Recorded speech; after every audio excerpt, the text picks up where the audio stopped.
Hello, everyone, and welcome to the August design stream. I'm Verity. I'm one of the writers here at Hit Point Press, and I'm here with Jordan.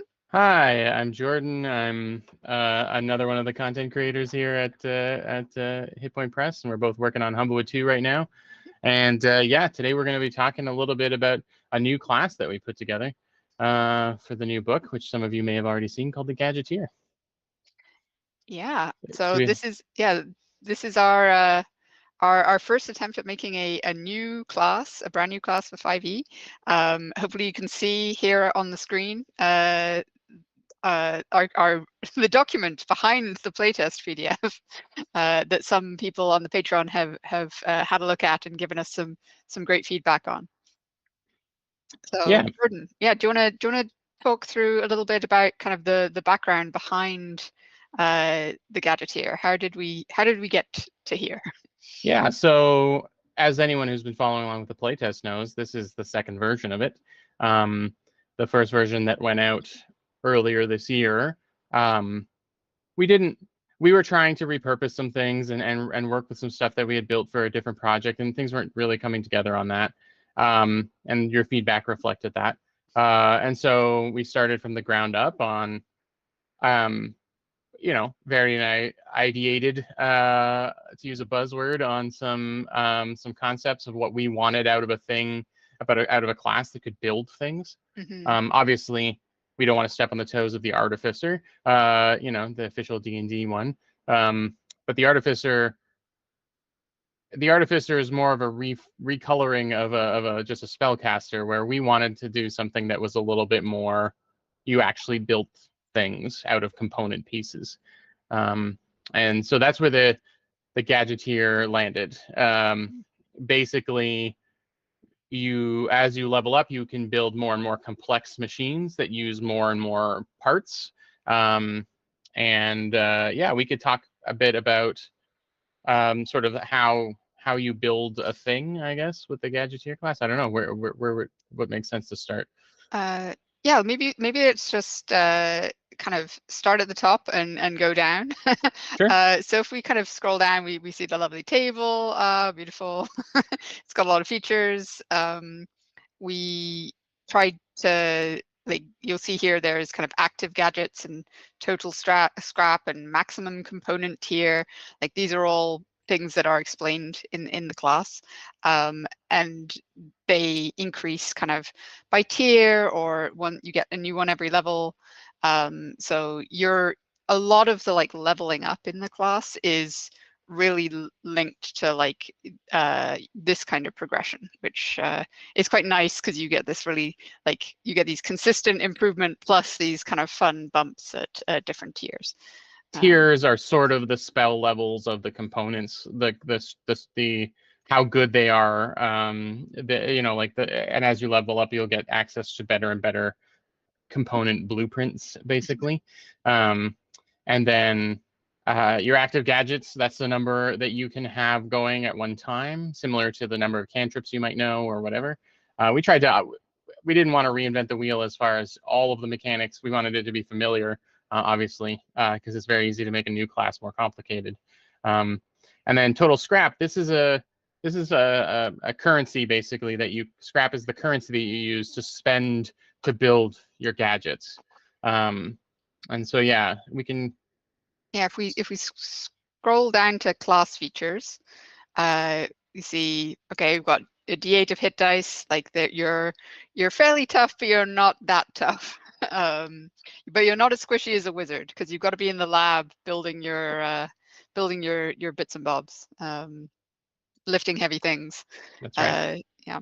And you'll see that you've got a proficiency in light armor, because we figure you're going to be wearing a lot of one of the ways to build things is wearable things, and so augmenting armor and stuff is something that's important. Yeah, and like constitution and intelligence, this is your basic stats. Like, you've gotta have a brain on your shoulders to put these together, but also things go boom sometimes, and you need to be able to endure. We wanted to put an emphasis on the physicality, I think, of having to build things like these. especially in a setting like Humblewood that is not a sci-fi setting or a super advanced setting. You are doing a lot of things in the tradition of, Roman engineers and Greek engineers, as opposed to, people designing Iron Man designing things with a hologram kind of thing. So Constitution, just to represent sort of, it's hard work to build these things. Then we get into gadgeteering, which is your kind of it's kind of like a equivalent to spellcasting or item crafting. This is your kind of key ability that a lot of other things are used with, and you'll see you've got your gadget attack modifier and your gadget save DC. So again, intelligence here is what you're going to be using in combat. So even when you build some piece of machinery, it's how well you built it that is determining its effectiveness in combat, rather than like how punchy it punches, and things like that. Yeah. And then we get into sort of the different bits and bobs of so starting with frames here, every new gadget starts with a frame. It's what you are, it's the core purpose of the device, and then it's what you're hanging what we call components on, the different bits and pieces. And they come in 3 different flavors. So just in the order they're here. The autonomous frame is for those who want to build little friends. So autonomous means that it's got its own mobility of some kind, whether it hovers or walks or has wheels. And then each of these frames has a scrap cost. So of your scrap, you will need to spend that amount. And then it will have a certain amount of component placements. So the number of augmentations that you can add on to it. But then there's also some basic abilities. The autonomous frame is the first one on the list, but it's the most complicated because it has some additional rules about how to control it. It uses your bonus action to move it around, that kind of thing. But then something that is core to all of the frames is to decide on the basic function of them. And this is to decide whether it's a melee gadget, a ranged gadget, or if it's a utility gadget. A utility gadget has additional component placements, whereas melee and ranged have a base attack that they do. And the bigger the frame, so autonomous frames are considered the bulkiest frames. They do more damage, where the smaller frames, like the handheld frame, which is what we'll talk about next, they will do less, but they're a lot more easy to use, and you can carry a lot more of them around. Yes. So our other 2 frames are kind of listed out here. As you see, handheld, a little bit simpler. So a melee might be like a cool spear that has a flamethrower attached to it. A ranged, maybe you're kind of producing a like a rock thrower or something like that. And then utility, maybe it's sort of grappling gun. Like the purpose of this system is really to let players kind of just like go wild with their imagination. There's so many different ways to put together all the different parts. And it's like, what do you want your Gadgeteer to look like? This is really like a class for people who want to kind of get creative, I think, with what their character is going to build, using these different pieces to put it together. Yeah, you're basically building your own special abilities, and then all of the other class features are just around tweaking and improving and modifying those special abilities. The last frame is the wearable frame, sort of the middle ground as far as sort of how difficult it is to get around.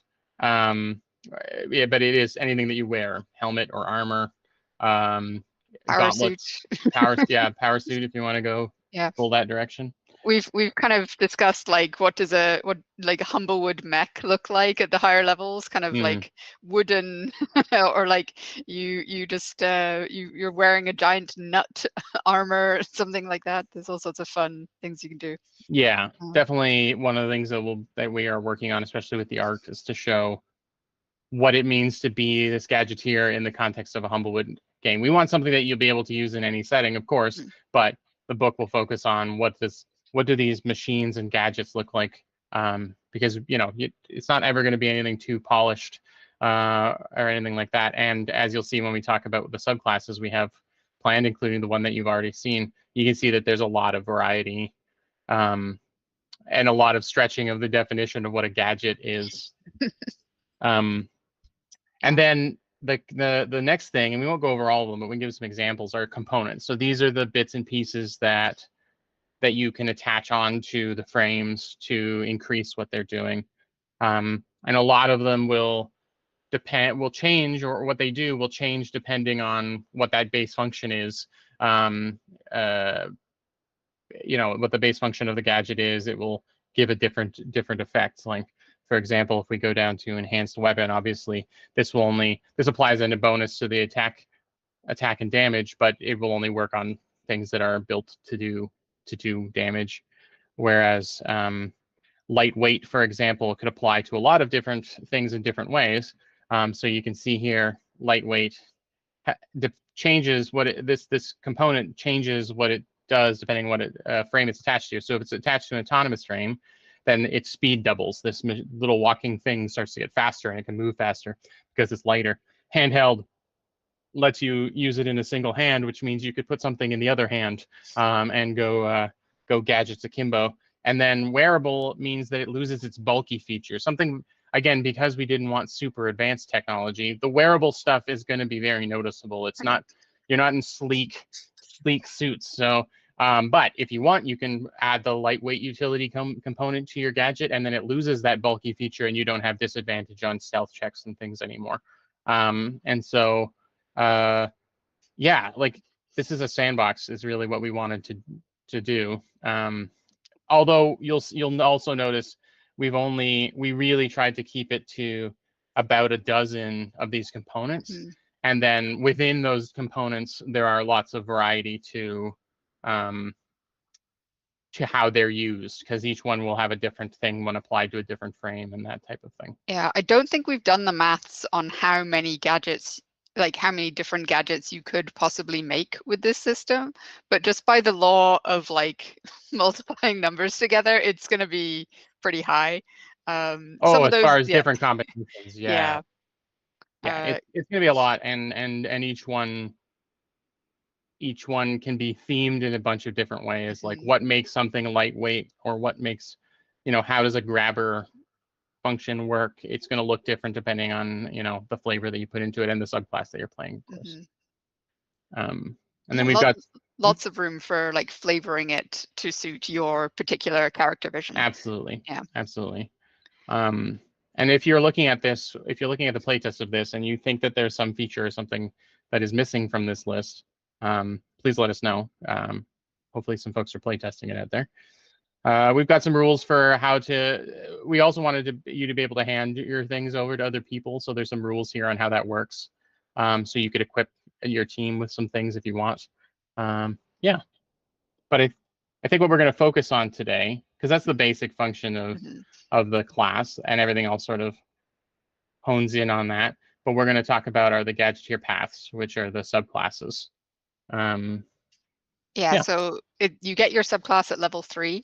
You've kind of been tinkering away, and you're deciding on your which path you want to follow. The first path that we looked at was the Cultivator, and this is like very Humblewood, right? Like it's all about it's kind of taking tree shaping from the first book, the kind of magic of shaping trees into different shapes with their permission, and taking it in a kind of different direction, a more kind of engineering direction. So you're growing your gadgets, basically. We have a question from Brian. Can Gadgeteer automatons combine like Voltron? I mean, in the narrative of your game, if you've got a bunch of Gadgeteers working together, absolutely. Or if you spend your scrap on building multiple little walking guys, then you can absolutely do that. But from like a rule standpoint, you get to rebuild. You get to rebuild whatever you're doing. You get to completely rebuild what you're doing on a long rest. And So I could totally see, you know, a Gadgeteer taking apart 2 robots and building one big one out of it or something like that. Mhm. Whether that counts as Voltroning, I'm not 100% sure, but that could be an idea for a component. It's Mhm. Yeah. basically giving one gadget another gadget to wield. This is my pet, and this is my pet's pet. Yeah, this Uh, is or this is my pet's gun or yeah. whatever. Yeah. Mhm. Right. So you've seen the cultivator, which yeah, is kind of Yeah. We scroll down to the cultivator. There it is. and it's you're basically the theme of it is you're growing the gadgets as Mhm. opposed to assembling them out of parts. So instead of it being, you know, instead of it being a grappling hook, you're growing a special plant that will shoot a Mhm. vine out and that you Yeah. can wield. Yeah. And like thematically, each of the subclasses is to do with like manipulating a different form of energy. And the cultivator, it's like biological energy. It's like the life of plants and mushrooms and things. Mhm. So that's the vibe of of the cultivator. And we like if we start out with the kind of what you get at third level. And I think we're fairly happy with the distribution thus far of like these things. But like one of the things you get at third level is you get two. In this case, you get 2 special components that like other subclasses can't use. So as the kind of like life force biological Gadgeteer, the cultivator is I think currently the only subclass that has any healing abilities, in that you can grow healing berries with one component. And then on the flip side, you can also kind of grow harmful berry bombs that you can huck at people. And you don't have to put these components on, but they are options for you that like other classes, like other subclasses aren't getting. Um, and that's going to be the same for the other subclasses as well. Like every subclass is going to have at least one component that's like it's just for you. It's kind of your signature subclass component. Uh, Um, we also don't shy away from giving magic where magic is due. mhm. Sometimes you don't need to reinvent the wheel. So they do, to carry on that theme, they do get access to the shape plants. Yeah, Um, yeah, that's a and, very Tender's kind of plant yeah. shaping, tree shaping spell. Um, So the other thing uh, that your subclass builds on is in the main class, you do choose a signature frame.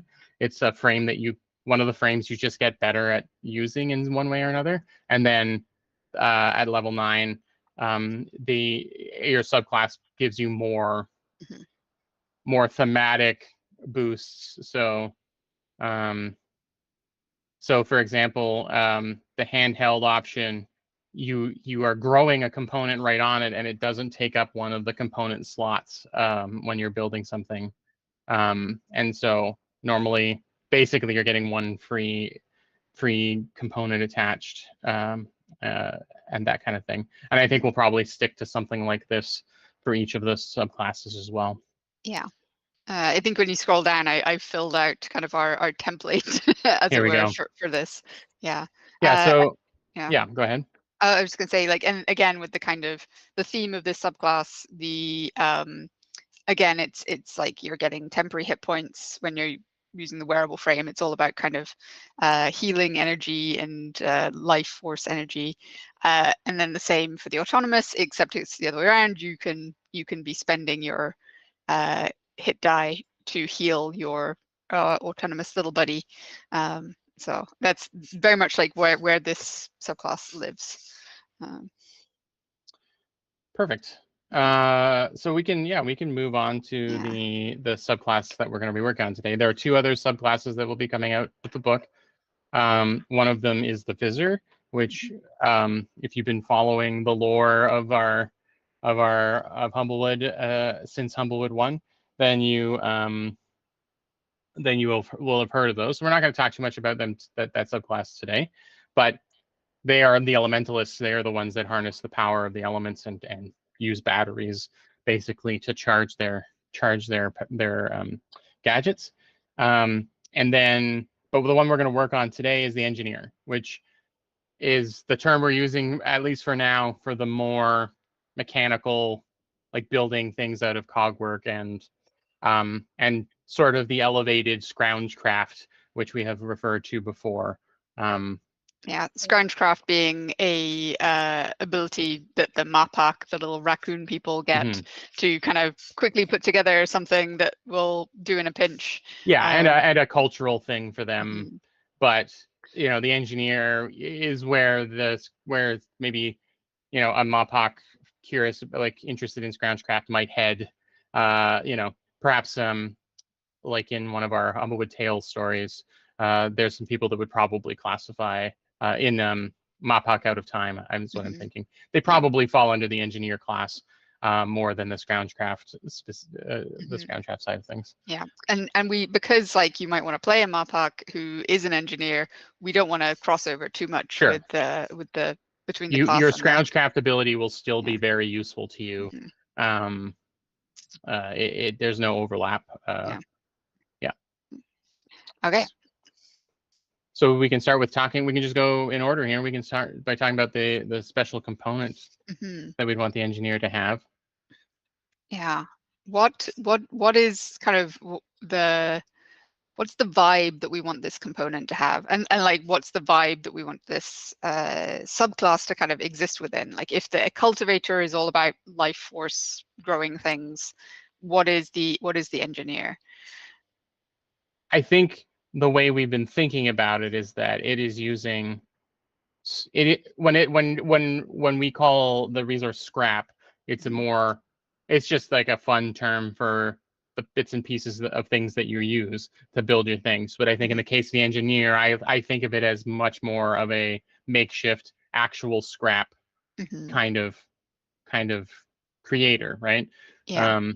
So things that maybe are a little cheaper but more temporary, or you know, things that are made out of other stuff. You know, we were talking, I think we've talked a bit about an ability like that for them before. Yeah. And I think because we talked about like a later feature being that you can start applying components to like other items. So you it's could like use you could use a sword that already exists as a handheld frame and not have to pay the cost for it. Yeah. And so now you can make a sword that's also a flamethrower, or make a sword that's also a grappling hook for your friend or for you. Yeah, I think a big vibe for this would be, I can make that better for you. You know, grab the paladin's the barbarian's axe and add a laser to it, or whatever, a laser sight.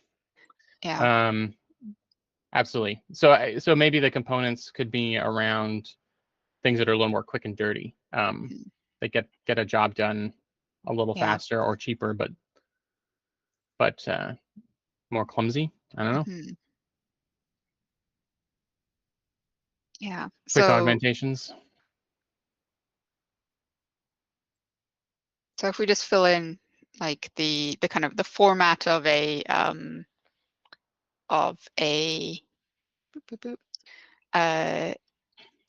let's copy this down and pop it in here. So it's going to be something name. Do we want this to be utility? Do we want this to be defense? Or do we want this to be attack? Combat. Yeah, combat. I feel like defense makes sense because, like, to me, the engineer is your toughest, like your toughest gadgeteer. If the cultivator is all about like kind of manipulating growth, if the fizzer is very much on the attack, this kind of falls into defense, maybe. So we can find something in that area. So something that absorbs hits, or we don't want to do temporary hit points because we've got something like that already, right? Yeah. But something that could throw up a mechanical shield of some kind to give a temporary armor class boost could be like good. a reaction kind of thing. Yeah, a reactive a reactive bonus of some Yeah. kind. Do we want this to just be a, I mean, the two we did for the cultivator level up Scale. by tier, which I think is maybe a good way to keep it. Yeah, I think so. Okay, because then you're getting that nice progression throughout. Like the feature you get at 3rd level is still useful to you at 20th level. So we could think about the spells that do something like this, because that's always a good place, for me anyway, to base an effect. And so there's shield, which is gives you, as a reaction, gives you +5 AC, and that's what, level 1, right? Yeah. So it could be something that like you get, as a reaction, you can get a bonus to your AC equal to 1, 2, or 3 plus your intelligence bonus. Yeah. And Well, plus your intelligence bonus gets real high real quick. well, I don't think it's going to get as high as your proficiency bonus could. No, that's true. But yeah, I mean, maybe proficiency bonus is better.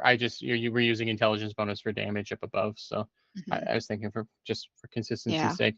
But yeah, something that scales like that, because only getting a +1 to your AC temporarily isn't really that strong. no, that's not enough to. Yeah, you're better off just buying the straight armor bonus from the component that does that.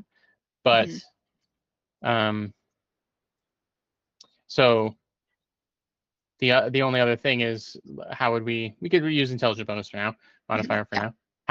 How does it, is there a limitation on how many times they can use it? I mean, the fact that it's using up your reaction is already fairly good. Like, you can't do it more than once a round. Like, if you're getting pummeled by a creature with multi-attack, you get it. Like, is it to that one hit, or is it to until the start of your next turn? Until the start of your next turn. Yeah. Because that's, if it's just unlimited, like unlike a spell with a spell slot, that's a little too powerful. I think you're right. I think that's the right middle ground. You can use it against a specific attack, and but other attacks, it's you would either have to have another reaction, which we won't have, or you're waiting until another turn. So once per round, basically, you're going to be able to do this against a single attack, and that, I think, balances out the fact that the AC bonus will probably be fairly high. Yeah, it's like you can kind of get out of one really nasty hit, but maybe you can't get out of the next one. Yeah, at tier 1, if you built the character or rolled, assuming you were building the character using sort of regular rules, you could probably get your intelligence modifier to +4. So you would be getting the shield spell effectively once per turn, but against only. I think that's reasonable. And I don't think your intelligence modifier is going to get much higher than +5 in most games, to be honest, unless you're finding one of those tomes or something. But so I think that this is good. Adding +7 or 8 to your AC at a higher level is going to be really useful most of the time. But yeah, when you're being stomped on by a dragon, that's pretty handy. Yeah, but I don't think it's going to be so. I don't think it's going to be broken. Yeah, so I kind of like that. I like the idea that's, visually, I can imagine a piece of whatever this is attached to, just like a panel breaking off and like deflecting an attack. Yeah, it also makes me think of it's like, if you've been working hard in the lab, and you've had a lot of things blow up in your face. You've built yourself a little kind of personal shield. Yeah, it's perfect for saving. Yeah, your the first bacon. time you're likely use this component is against another one of your own gadgets that went wrong. Yeah. Cool. Good call on the defense. I think that's a good place to start. Yeah, I know we discussed for the other 3rd level feature also something in the kind of defense thing of like giving these folks medium armor. Yeah, so I they're a think little bit tougher. Upgraded armor proficiency, and perhaps Like, if there's some other proficiency that makes sense.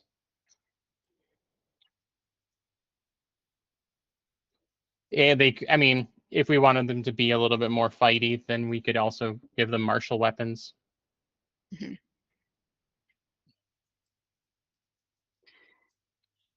One thing that is difficult about, for me anyway, for creating new classes is to try not to make it do everything all in one.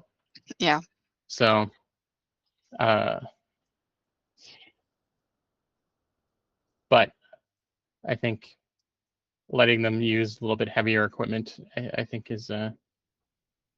We could also give them proficiencies in just specific weapons that we think fit the vibe, like a heavy crossbow or something like that. You know, that it falls under martial. Yeah, like a specific thing. I know we'd had some discussion about how this interacts with the frame. Because at the moment, if we go all the way back up to wearable frame, the reinforced feature only gives you the bonus to AC while you're wearing light armor or no armor. So we had, I think, discussed saying you can wear medium armor and still get the benefit from bonus. the reinforced trait. Yeah.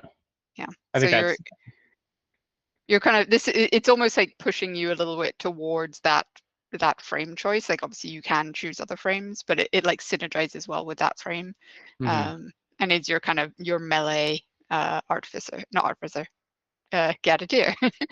Yeah. No. Legally distinct. Legally distinct. Yeah. So I think that's a good call. Mm-hmm. Is that enough of another third level boost?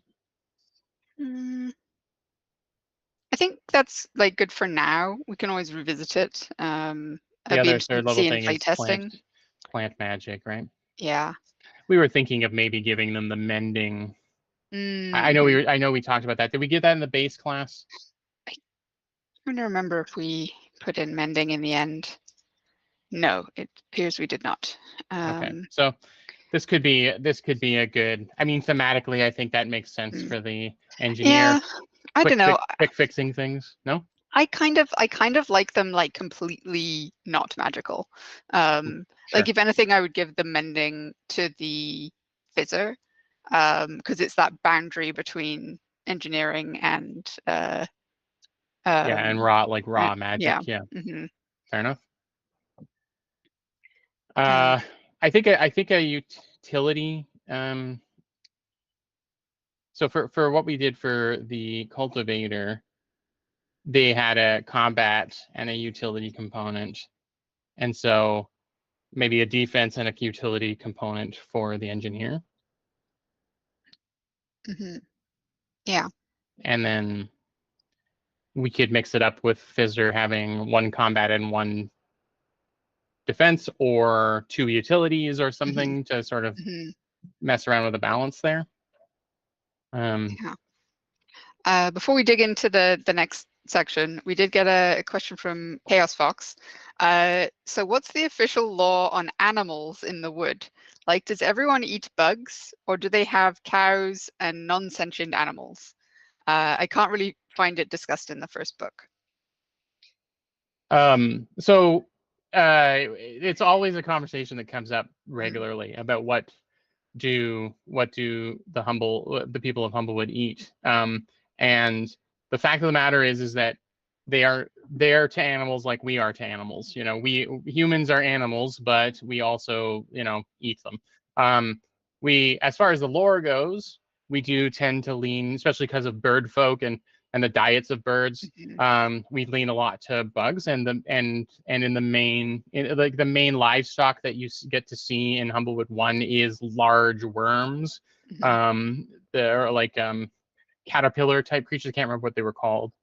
Lore Master Verity, do you remember what they were called? There's the caterpedes, I think, which are like half caterpillar, half centipede, and then there's a bunch of moths and things. And there is actually a section on food in Alderheart specifically in Humblewood Tales, and you've got a lot of vegetarian dishes from like the Servan tradition, and then a lot of bugs. But there is also reference there to like hunting. I don't think we've got like farms filled with cows necessarily, but like if you're a Vulpin and you go out into the woods and you find some kind of like rabbit or something, that's not a sentient rabbit. that's a just a regular rabbit. We've certainly made reference to them eating eggs and eggs and stuff as well, and we are introducing new livestock more readily into Humblewood too, in the form of the Gargaths, which I don't see why there wouldn't be Gargath meat. Gargath meat, Gargath cheese. Exactly. So, and we have actually written up little food entries for all the different regions, which is one of the most fun parts to put together. Yeah, it's something that we've had a lot more time to think about for sure. So, but one thing that is canonical is they don't eat each other. That's really important to note, that the fox people don't eat the chicken people, regardless of their past, their genetic lineage. Yeah. We have another. We have just a comment from Eric Mesa. Funny, my kids were playing Strig, Mopok, and Gerbine. My son, playing Strig, tried to order fried Gerbine at the tavern. Chaos ensued. That's wonderful. Yeah. That is absolutely wonderful. And that's the heart of the games that we play. And obviously, you can go into whatever dark corners you'd like to go into. But we're running a family operation here, so the official line is there's no cannibalism in Humblewood. They are of animals, but they are not animals themselves. And so officially there are versions. If you can imagine what we have in our world, there are versions of that. Certainly not everyone is a vegetarian and all of that, just because they're all animals. And like we've got like there's the mountain lion in book 1, which is kind of it's an animal. I'm sure it's all rocky and mysterious, but then we also have cat people coming in book 2, and these are not the same. There's a ranger illustrated wearing the pelt of a mountain. I believe it's the pelt of the mountain lion. So they are hunted, and their materials are used for things like you would expect. Interesting question. We do have a lot of debates about this. We think it comes up a lot. It comes up a lot, like will a chicken man eat an omelet? And the answer is yes. The answer is yes, if that's what they want to eat. So. Okay. Do we want to come up with the other special component for it? Do we think it only needs one? I feel like they would, at least for playtesting purposes, we should give them the same amount. Right? Yeah, because we did like a combat and utility, and here we're doing defense, and it can be defense utility or it could be defense combat. My inclination is to go utility because of the kind of like origins in the scrounge crafting. That's like I think if we make them real tough and also hit real hard, that's a little bit in danger of and it takes away from the other classes, the other subclass that has a combat ability, and also when you think of the different knobs that you can turn on a defensive thing, it's either armor class or it's temporary hit points. And that's kind of it, unless you're getting bonuses to saving throws or something like this. And I think we want to avoid that in components. So I would say a utility component makes sense. And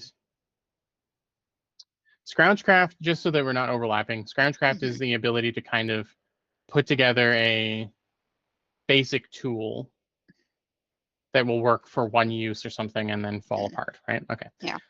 And there is already in the base class, there's already something a little bit like a more powerful Scroungecraft, which is the always prepared feature, which is basically when you have leftover scrap like this in your inventory, you can spend it to make non-magical items.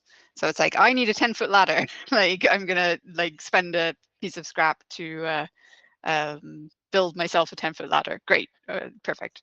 I had an idea. The reason I was asking is I had an idea pop into my head. What if it's a utility component that gives you a tool proficiency that you don't have while you've already got it attached to your gadget? So basically, you could build a lockpicking machine, or you're not a smith, but you could build a gadget that can help you with smithing. So the only issue with that is at the moment, mostly for flavor reasons, and so this is something maybe we want to like change in the next draft. At the moment, I believe you get a heck of a lot of proficiency. You get 2 from the list. You get 1 plus. Oh no. No, if we scroll all the way up to where I'm at, tools. You get Tinker's tools, and then you get Tinker's tools, 2. and then 2 more. Okay. Yeah. Okay. Great. Okay. So there's still a considerable amount. We could make it that you get 1. Oh, and also this also doesn't list thieves' tools. Yes. So we could include thieves' tools. And we could include. And you could include like musical instrument proficiencies as well. And the idea is that you could make a little self-playing banjo or something. I don't know what those different artisans' tools, I guess, is what they're called. Yeah, it's artisans' tools, thieves' tools, and musical instruments. Yeah, so I think we expand it out to that, and that adds. This is very much a flavor thing, but it would still come. It could still come in handy, because in the pinch, like I said, you could build like a lockpicking gadget that yeah, if you don't have a rogue on your party, or maybe you do have a rogue in your party and you can build them a really fancy set of the reason I suggested it gives you a proficiency in it while it has it is to differentiate it from it actually being the tool. But then I guess it doesn't really make sense.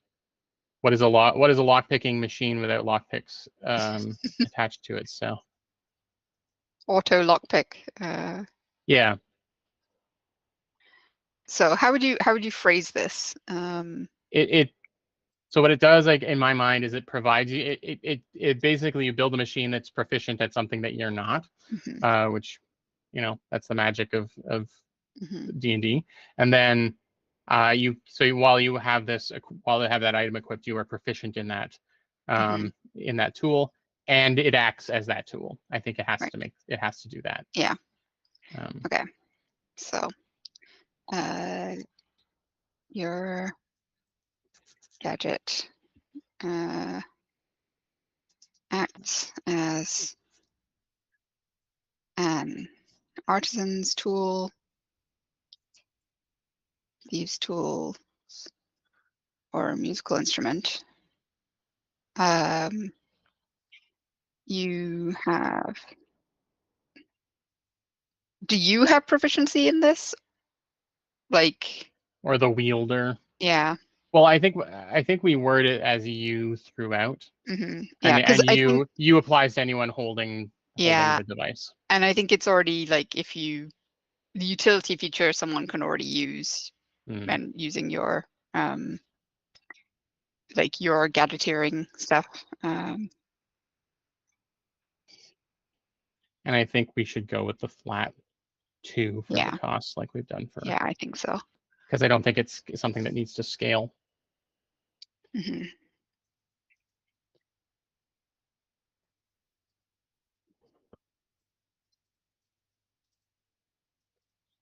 Yeah, this is kind of like fun, and not enough stuff plays around with the tool proficiencies, and the idea of you building a little autonomous band, is kind of very fun and very, very Humblewood. Yeah. You send out your little automaton to go do do do do do and distract people. Yeah. Or just like from roleplay perspective, you build it because the bard needs backup band, and you just build an autonomous frame that has 3 of this component on it that just play a different. We should note that you can install this one multiple times, maybe. I don't know if I can't remember if that's a limitation that we put on things. Yeah. Oh, it can't support 2 of the same normally.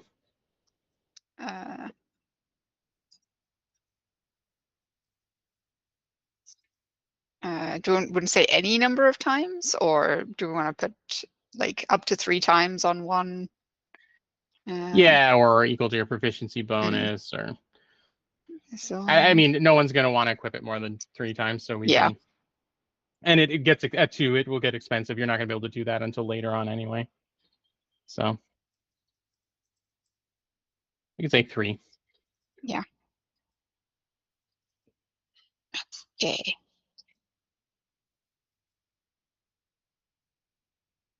Nice. I like that. I've called it the multi-tool for the time being. I think that checks out. Yeah. They don't have the Swiss Army in Humblewood, so. Yeah. What's Humblewood, Switzerland? We haven't worked that out yet. Great. Yeah. So that's 3rd level, at least Pretty for the much, for this yeah. playtest And wrap. that's really your kind of your solid, Yeah. like your main stuff that you are getting with this subclass. This is the things these are the things you're going to be doing the most. Yeah. Great. Yeah. So at 6th level, I've made a note here that this should be a non-combat feature. And I think this is something that came out of the first one. It's like not everything needs to make you better at kicking butt. And I think 6th level is where, because you've just hit 5th level, you've just got a big boost from your base class anyway. This is a place to put a lot of flavor, I think. Yeah, especially considering from 1st level you can build effectively +1 magic items, which is already going to make you if you focus on that, potentially good at already pretty good at combat. So the 6th level that we have for the Cultivator is your studies of the natural world inform your problem solving. You gain expertise in nature, which of course adds double your proficiency bonus. And when you make a check with artisan's tools you are proficient with, you add your nature bonus to the roll as you are inspired by the world around you. That's going to make some really good tinker rolls. Neat. Okay, so the urge here is to put in that like quick throw together or something quick, kind of some utility thing quickly, or yeah, I think playing in the skills might be interesting. It's like, what are you learning from your studies, basically? That might be a place to kind of. You want to give them an expertise in a different thing. I don't know that it needs to be quite that, like it's always the same. Like at 6th level you get an expertise. Like I don't think we need to be quite that like prescriptive. And also it kind of limits if we ever want to make more subclasses. It's like running out of thematic options. But I think something that is really, really heavily not combat. It's something for when you're in the other types of things you get up to in D&D, right?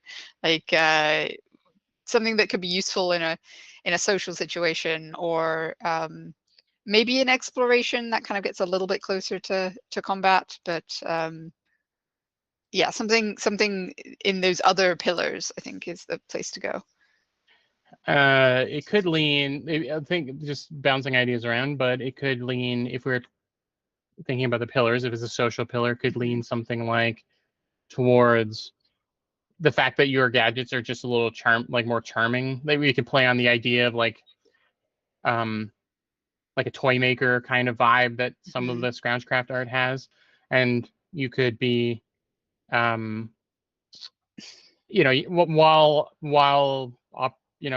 showing your machines, you have advantage on, or playing on the idea that this is a very curious and new thing. You could have some kind of advantage on influencing people, persuasion checks and stuff. Yeah, maybe. Or the other place I would look is maybe like investigation. Because like when I think about engineers, I think about people who are good at creating solutions, and the first step to creating a solution is identifying what the problem is. Sure. And for me, that's like that kind of falls into investigation, like making them kind of good at understanding what's gone wrong in various situations. Because like I like the idea of the cute creatures, but I don't want to lock people out of those role play opportunities if they're not this subclass, if that makes sense. Yeah, that's fair. So how do you see the like, should they get proficiency with it if they don't have it? Yeah, like I Start, think and then that's kind of the starting place, because I don't think investigation is one of the basic proficiencies. seems strange to me. Oh no, you can choose it. Yeah, Arcana, History, Investigation, Medicine, Nature, Perception, Sleight of Hand, and Survival. Which is maybe a little bit strong. Maybe you can tone that down a little bit, that list. But yeah, I think so. I mean, I just like adding ridiculous bonuses to skills. I love a massively overskilled character. That's how I build my characters. Which has its ups and its downs. Yeah, well, we can give them expertise on investigation. Yeah. And then a different ability That kind of it comes off of yeah, that. That isn't the exact same as adding your investigation to it. So we'll just like, copy this. what bonus could they get if they are investigating a situation looking for a solution? Like, and we don't want it combat oriented. So we could make it centered around mechanisms that they might run into in their adventures. So traps, traps, locks on doors. And yeah, I like that a lot. if you're looking at a device, you can give advantage to the next skill. Give advantage on a successful investigation check or whatever. You can give advantage to the next person to attempt to interact with it. So it could be you picking the lock, or you could, it could be like thematically you're looking at the lock and you're like, oh, this is a 5 tumbler or whatever, and then you say that to the thief and they have advantage on their lock picking of it. I think that could work. It's gonna happen. It's gonna happen a lot with the expertise, but yeah, that's nice. That has a really like that. Also, I love anything that like helps out the like other people on your team. Like that's always a really good feel good. It's like, yeah, we worked on this together. Sketchy Sasquatch says, if I may make a suggestion, perhaps a more powerful, versatile version of the Moppox Scroungecraft ability. We've talked a little bit about that, and in the base class there is a sort of advanced Scroungecraft variation that either gives you a little bit regardless of who you are, or builds on the Moppox existing ability, because we didn't want to step on the more cultural angle of it. So for a long time, the engineer was going to be the Scroungecraft subclass, but we didn't want to mix things up too much with the Moppox abilities, because that's very unique to that race. So yeah, if you're just arriving with us now, we've come up with a couple of special components, and something that I think would integrate well with the Moppox Scroungecraft is the multi-tool component, which basically will give you proficiency with a tool that you don't have proficiency with while that you've got that gadget built. So you could build a lockpicking device, you could build a smithing station that repairs armor for you, and that kind of thing. So we're certainly inspired by the Moppox Scroungecraft, but we don't want to step on it too much. Thank you, though, Mr. Sasquatch, for your suggestions.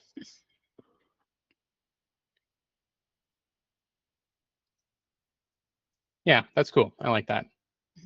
And it also kind of suggests that they might be able to fine tune someone else's Mm, gadget, mm, which could be useful and annoying if they have another engineer or another gadgeteer on their team. They're like, oh no, there's a better way that you could be doing this, and it will give them advantage on it, but it might get annoying. So yeah. What's the team full of gadgeteers called?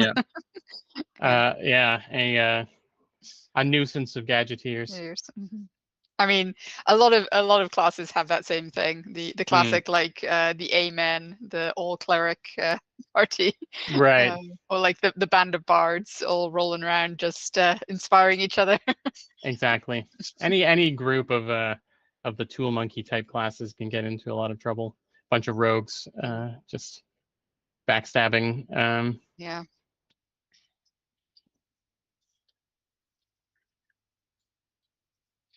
Chaos Fox says, have you ever considered trade-offs in your design to purposely give negative traits in exchange for a positive to encourage RP?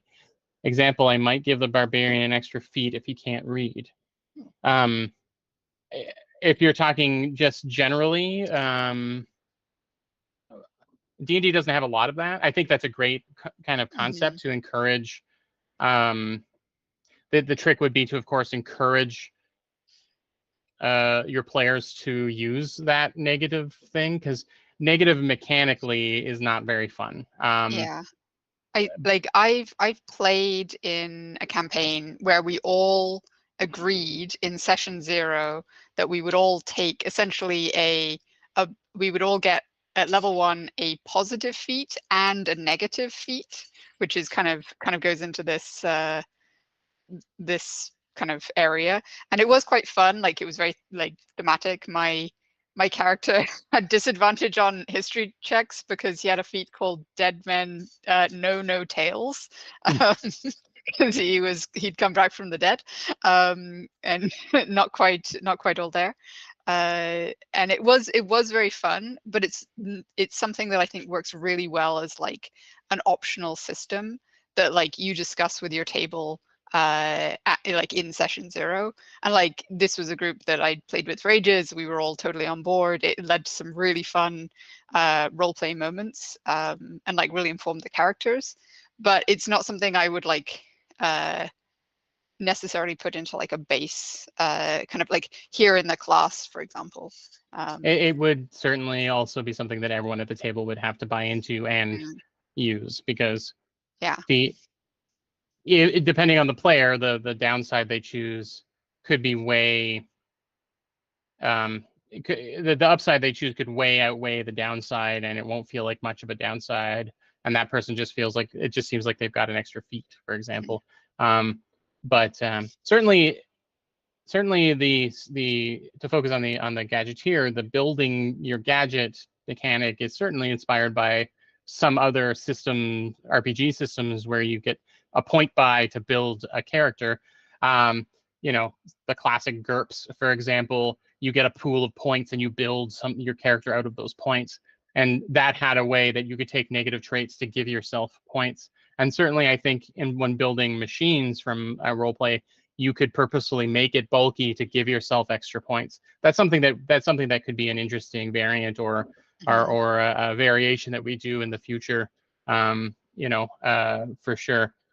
Within the context of the machines, give the machine a bit of a disadvantage so that you can give it something else stronger. Could be really interesting. Yeah, that'd be a fun variant rule for sure. We are almost out of time. This has been really fun, and I hope you've enjoyed having a look at the Gadgeteer. Um, any final notes, Jordan? You want to say before we wrap up? Please take a look at the playtest material, and even if you don't get a chance to play it, like read through it and give us any ideas or notes you have. It is Mhm. helpful. We do check it out.